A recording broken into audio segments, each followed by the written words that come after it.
আসসালামু আলাইকুম প্রিয় বন্ধুগণ, প্রিয় মুসলিমগণ, আপনাদেরকে একটি কথা উদ্দেশ্য করে বলতে চাই। এটাকে আমরা এই যে দেখছেন পাখাটা কত, এটা আমি করে রাখছি রাখতে আমার সেটা নষ্ট না হয়। বাংলাদেশি এক যুবক বাহিরের বিভিন্ন দেশের সামরিক বাহিনীতে কাজ করে। বড় বড় যুদ্ধে জাতিসংঘ থেকে তাকে ডাকা হয়। এবার সে ইসরায়েলের হয়ে ইরানের বিপক্ষে যুদ্ধ করছিল। এটা তার পেশা।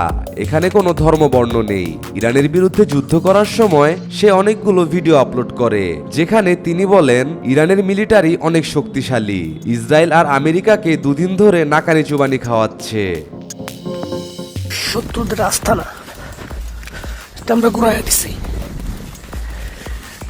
এখান থেকে ওরা মনিটরিং করতো যে আমরা কোথা থেকে আসি, কোন এই বাংলাদেশি যুবক ইসরায়েলে আর যুদ্ধ করবে না।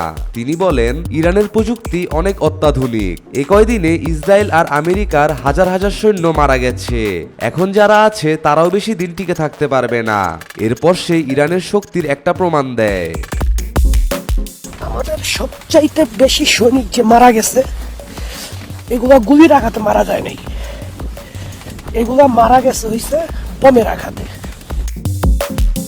সবশেষে এই বাংলাদেশি যুবক সোহেল জানায়, আমি আর এখানে যুদ্ধ করব না।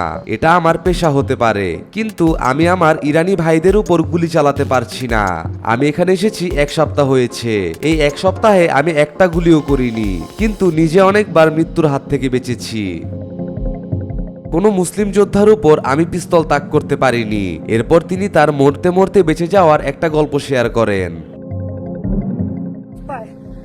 বম পাইতে রাখছে, বম। এই দেখেন একটা, এখানে পাড়া দিলে মনে করেন জীবন আর ভালো থাকবো না, এখান থেকে শেষ। এই একটা